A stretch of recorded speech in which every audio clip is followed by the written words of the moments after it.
Raider Nation, what's going on? It's Mitchell Renz here, host of the Raiders Report, and with the 68th pick in the 2025 NFL Draft, the Las Vegas Raiders have selected Darien Porter, cornerback, Iowa State.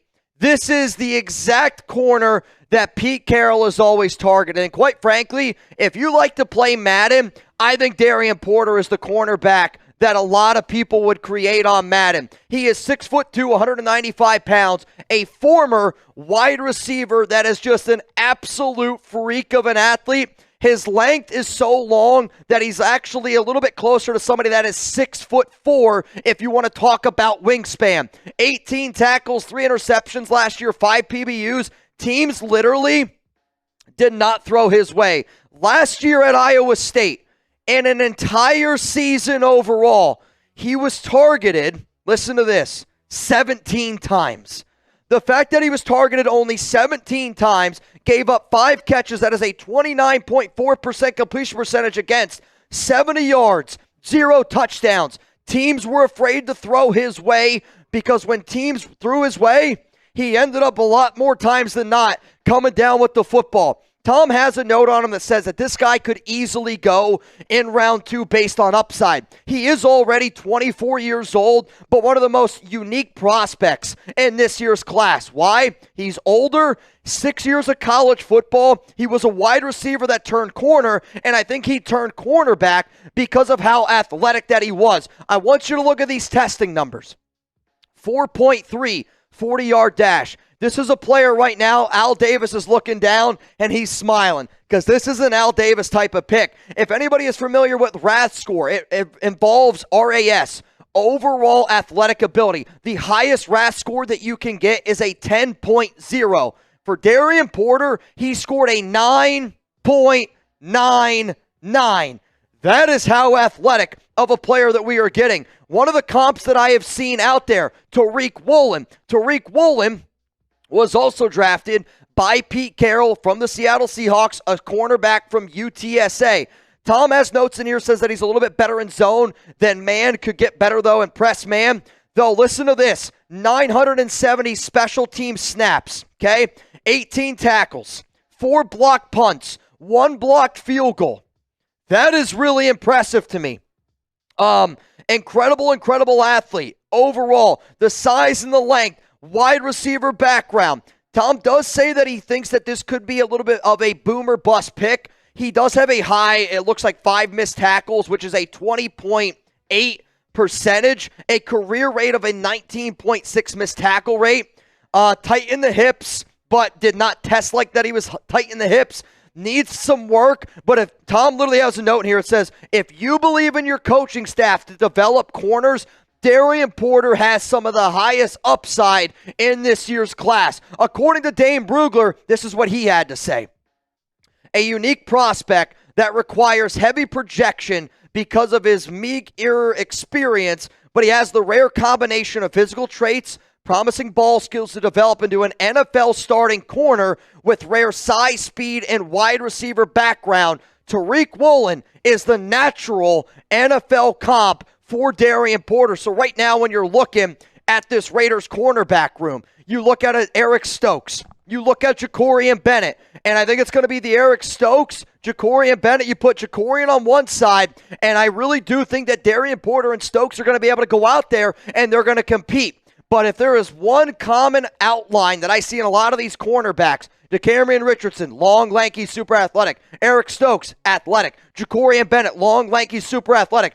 Darnay Holmes, Kai Blue, Kelly, Sam Webb, I don't really think fit that mold exactly, but the Raiders go with somebody comped to Tariq Woolen, somebody that Pete Carroll has drafted before, and somebody that's got extremely high upside. Darien Porter is the pick there for the Las Vegas Raiders, and I know this, a lot of Raiders fans were starting to sweat of when we were going to go with a corner or when we were going to go with some defensive picks because the Raiders went Jack Bech and Ashton Jeany, both offensive players. Today's show is sponsored by Mando.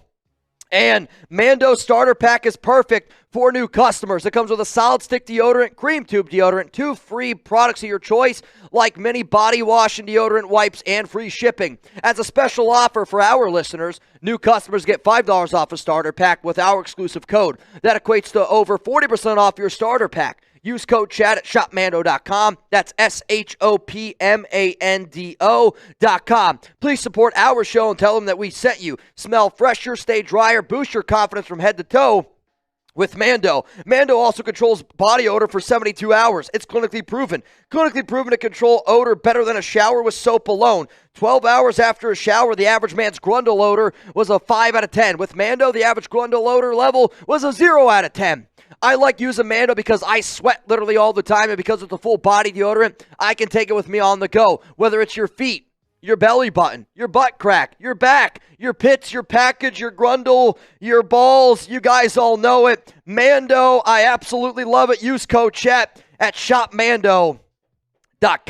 So here we are. We're standing up here, and here are the Raiders selections so far. You went Ashton Jeany, best player available, and that's just a fact. Jack Bech, one of the best blocking wide receivers in this year's class. Also a 1.6% drop rate. So very, very secure hands. And you have an idea here. The Raiders are setting a mantra of they're going to go super, super physical on offense. And now you're going extreme upside with Darian Porter at number 68. But here's the fun part.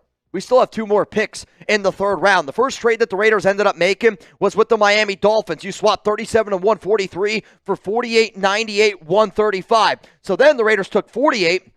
They gave it to the Houston Texans. The Raiders ended up getting 58, Jack Bech, and still at pick 99. I'm telling you right now, keep an eye out for Jalen Milroe. Keep an eye out for Will Howard. Keep an eye out for Quinn Ewers.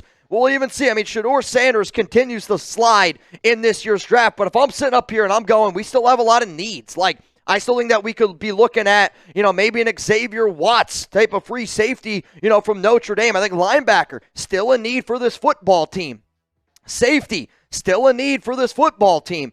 But I am very confident that the Raiders had a plan. And I know I've said this a bunch on this live show, but when you have a plan, I like it. And the fact that the Raiders also, the fact that they went out and they cut 6 players, they were prepping, I think, to trade back multiple times in the 3rd round today. Because when you move on from 6 players right before the NFL draft, and then you stock up on all these extra draft picks, that tells me that the Raiders were playing chess when everybody else was playing checkers. Some of the top available safeties on the board, Xavier Watts, Kevin Winston Jr., I think is a phenomenal value player from Penn State. Watch out for Billy Bowman. I know that's also somebody that this team does like quite a bit. From a linebacker standpoint, Danny Stutzman is the number 1 guy. They met with him for a NFL Combine visit. Also, Jeffrey Bassa from Oregon is a player they like. Barrett Carter, I view him as a little bit more maybe as a 5th-round guy, but if you want to pair somebody with a Landon Roberts and Devin White, I do think Barrett Carter, sideline to sideline, a little bit undersized linebacker, could be somebody to keep in mind. The Raiders have been looking at some offensive linemen. Charles Grant is going to be the name that I throw out there. Obviously, Cameron Williams with the Sark connections. But Charles Grant, I'm actually surprised he's still available on the board. The Raiders had a top 30 visit with him, and a lot of teams like him a lot. From a guard standpoint, you go Bow, who some people view him as a right tackle. Wyatt Milam would be the pick that I would go with here, who was really, really solid offensive lineman at West Virginia. I do consider him more of a guard. He played left tackle for the Mountaineers, but just because of his inability to be an athlete, which I don't know if that's the right way to even say it. Some of you would be like, your inability to speak correct. But Wyatt Milam, I do think, would be a really good left guard, and it could be a player to keep in mind that the Raiders could go out and they could try to get. But, man, oh man, this is, I think, a really good draft so far by the Raiders. I like the plan from top to bottom. My question to you, though, is this. Who should be the next pick for the Las Vegas Raiders? You got pick 98 and you got pick 99 coming up here in the 3rd round. It's basically the final 2 picks for the NFL draft today. We got a long way to go. If you're just now watching this, we are live. We have over 7,400 people here in the building. It has been already an incredible day at the Raiders Report, and I want to keep this party rocking and rolling. So pull up the party. It's just getting started.